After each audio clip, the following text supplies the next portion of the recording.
ये जो आप गाय का दुलार देख रहे हैं, इसका नाम है चंद्रमणि गाय और इस अद्भुत दुलार को प्राप्त करने वाले सौभाग्यशाली शख्स है हमारे जैन साहब पदम कुमार डाकलिया जी। रायपुर निवासी डाकलिया जी इसके पीछे का कारण उन्हें जैन परिवार में मिले संस्कारों, विशेषकर अहिंसा व जीवों के प्रति दया को मानते हैं। पिछले 7 वर्षों से प्रतिदिन यह गाय जैन साहब के शोरूम आती है, खुद दरवाजा खोलती है और गद्दी पर जाकर विराजमान हो जाती है।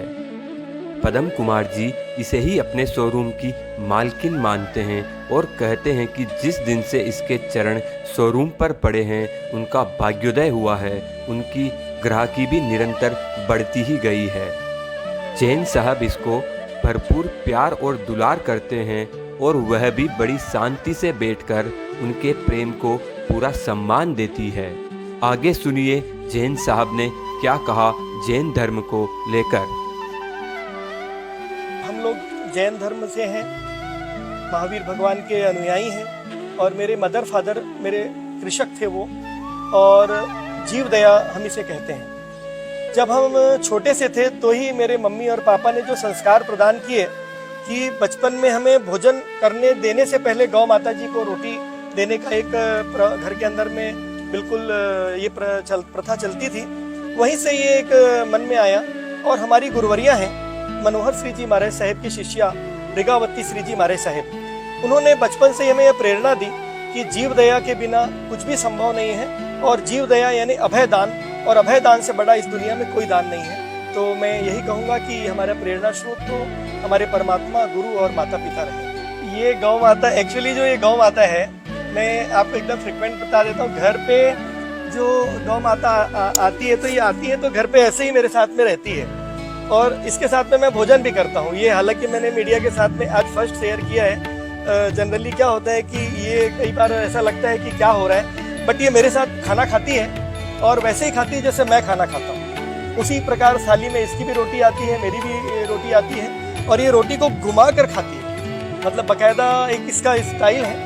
और बड़ी खुशी होती है जब इसको देखता हूँ और मुझे मेरे साथ जब भोजन करती, मुझे लगता है कि साक्षात मैं परमात्मा को 33 कोटि देव देवी को भोग लगाकर मैं उनका प्रसाद ग्रहण करता। यह तो मैं आपको बताता हूँ, ये पिछले 7 वर्षों से आ रही है। धनतेरस के दिन सायंकाल पूजन के समय जब हम बैठे थे उसी समय है आई, और हमारे यहाँ पे उस समय महाराज जी जो पंडित जी आए थे उन्होंने हमसे कहा भी आज चंद्र योग है, गाय का आना बहुत शुभ होता है।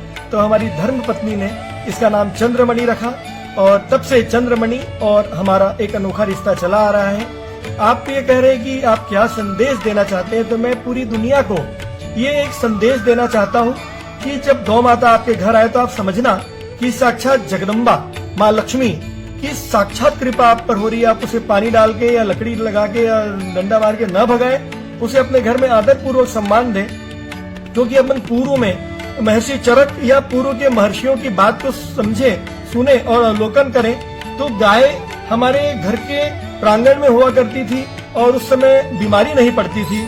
आज गाय के मूत्र से हम जो गौमूत्र बना रहे हैं, अर्क बना रहे हैं, चरक ऋषि को फॉलो करके बना रहे हैं, उससे काफी मरीज कैंसर के ठीक हो रहे हैं। और ये तो गाय के मूत्र और गोबर की बात हुई।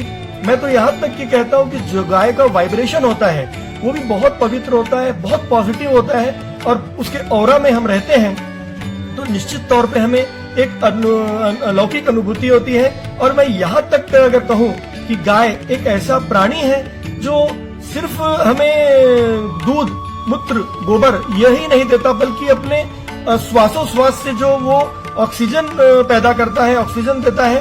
इस धरती में, इस ब्रह्मांड में ऐसा कोई प्राणी नहीं है जो श्वासोश्वास में हमें श्वासोश्वास हमारी जिंदगी प्रदान करे।